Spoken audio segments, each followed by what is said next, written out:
Anyway, moving on. Brian Buchanan, as a writer, what do you think of games as a storytelling medium? Great question. And I answered that for a question I'd like to answer somewhat similar to that, Brian. First of all, I don't think they're great as a storytelling medium. I've played a lot of, in fact, I think they're dreadful as a general rule. I have played a lot of first-person shooters, and I never remember one of their stories, not one. I always thought every single one of them was hackneyed. I thought all the dialogue was hackneyed. I thought all the characters were cliched. I thought all of it was drivel. I have no memory of ever thinking, wow, what a compelling story. Boy, I sure do care about that character. No, I don't have any memory of that. But I'll tell you what I am interested in, and that is the idea of interactive storylines, of having the audience decide what the outcome is based on the actions they take. Now, that's true for some kinds of games, certain types of games, where you could be, you choose A, and then you go down a pathway, and then you choose B, and you go down a different pathway, and there's all these different kinds of tree, opportunities where you're making choices that go down an individual pathway. And there's a point I want to make here, and that point was whether or not computers will ever be great storytellers, or whether or not audience participation in the story is the way to go. And I think the answer is a resounding no. And I'll tell you why. I had this argument with my theater professor, my acting teacher back in University of Florida. This was quite a long time ago, so the 90s, if not the mid to late 80s. And he was saying it's just a matter of time now with all this interactive technology where actors will be digital, and that the audience will come to a series of crises, and the audience will vote with a little box or something, with a little box. Like nowadays, they would just check your biometrics. They'd see if your eyes were wincing, and if you didn't like it, they would do something. But basically, he'd say the story would come to a series of little boxes, and you would make a choice, and then based on that choice, then the story would go in that direction. And this kind of thing's been tried many times before.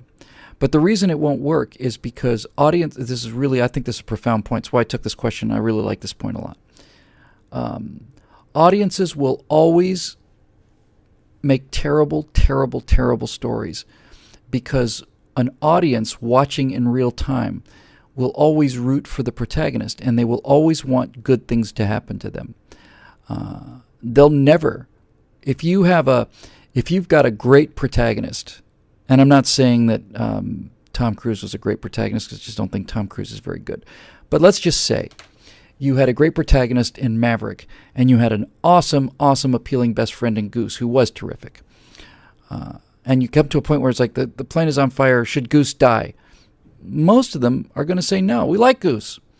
And so nothing bad is ever going to happen to the protagonist. Should this guy who we've grown to like quite a lot develop a drinking habit? Should he cheat on his wife or hit her? No, we like him. Well, they'll always make that decision, and because of that, their stories will never be as interesting as they would be when written by a writer. And as a person who's written a fair number of screenplays, and I've got 3 more stacked up that have to get written, it's extremely hard to put people you like, especially people who are representing your point of view. It's especially hard to make bad things happen to them. It's hard to make them suffer. It's hard to have them give them losses, and it's hard especially to make them look stupid or to give them weaknesses, especially if they're representing you. And one of the hallmarks of becoming a decent writer is understanding that it's only through the act of putting these people into desperate situations and letting them behave badly, not only having the outside hand of God smite them and strike them down, but also allowing them to fail from their own weaknesses. When you get to that point, you realize, okay, now you've actually got something worth telling. Because all of the interesting characters in history are the ones with flaws. My favorite character that I've ever seen in entertainment, my favorite character of all time is Al Swearingen from Deadwood. I think he's the most interesting character I've ever seen.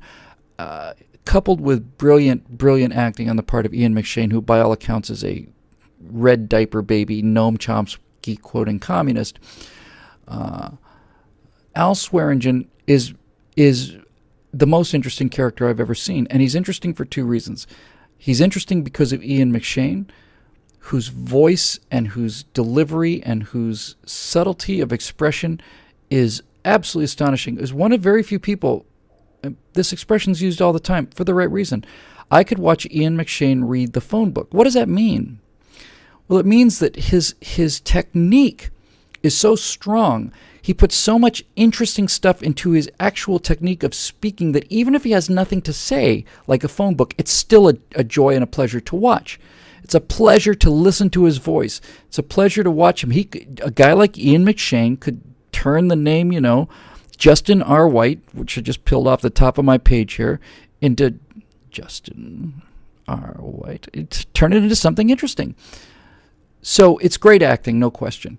But the real reason that a character is unforgettable, and we were talking about storylines and writing in video games and why there are no unforgettable video characters. I've just never ever been compelled by any of the stories, never gave a damn about any of it. But when you get into a guy like Ian McShane and Deadwood, then you begin to realize that the reason Ian McShane is so fascinating, that Al Swearingen is so fascinating, is because he's so complicated and so multidimensional and unpredictable. I watched the pilot of Deadwood, the first episode. In the first episode of Deadwood, the very first scene in Deadwood, you meet Timothy Oliphant's character, and he's a sheriff, and somebody comes to lynch the prisoner, and every single ever Western you've ever seen ever before, the upstanding, upright sheriff defends the prisoner against the mob and, finds out that he's innocent or at least makes sure he has a proper hanging the next day. Timothy Oliphant defends the prisoner against the mob. He knows he can't defeat the mob, so he says, all right, this guy's going to hang in the morning. I'll hang him right now. Throws a rope over an eave, puts him up on a box. The guy says the drop isn't high enough. Ian McShane says, don't worry, I'll help you. Kicks the box out of the way, and then the hero grabs this guy by the legs and pulls him down to break his neck. And I thought, well, now that's different. Okay, what's next? Next thing you see is you're in a crappy little rundown piece of crap upstairs room in a saloon. A hooker has shot a guy through the head. Shot him right through the head.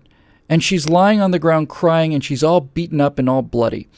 And in comes Ian McShane, who's obviously the innkeeper and probably the pimp. And he leans down, and he says, what happened? And he says, he got out of control. He really started to, rough me up and so on. He goes, okay, all right, sweetheart, it's okay. And then Ian McShane knocks her to the ground and puts his boot on her neck and says something to the effect of, if you ever treat another customer of mine like this, I'm going to kill you.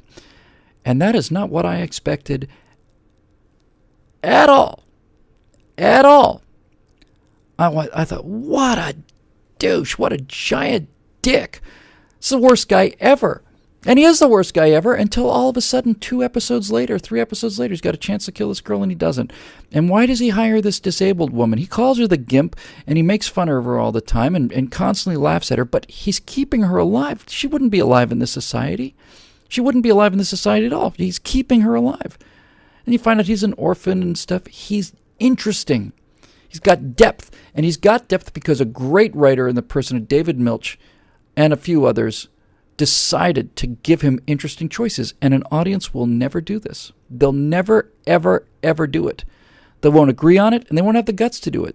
I'm telling you. A great writer does this. A good writer doesn't usually get the chance to do it. Great writers, you can tell a great writer by two things. He makes a character that you like do things that you don't like, and a greatest writer, and Milch was a master at this, a great writer will leave a line unsaid. In other words, some transaction will happen, and then you'll say, speaking as a writer myself, you say, now Swearingen's going to say something like blah, blah, blah, and he doesn't say anything. And then I realized the fact that I was able to fill in what he was going to say meant that I already knew what he was going to say, and he didn't need to say it. It's better if he didn't. That kind of thing's brilliant. So, to be honest with you, Brian, I think games are terrible storytelling mechanisms, And I think everybody concentrates on the graphic and the gameplay. I don't think I've ever seen a good script or had a character I ever cared about. I played Gears of War for a while. It's the only game I ever played on the Xbox, and I hate those hand controllers. I'm a mouse and keyboard guy. I just don't have the thumb dexterity. But those characters in Gears of War 2, it's like, who cares? Okay, whatever. So anyway, yeah. Let's see what we got here.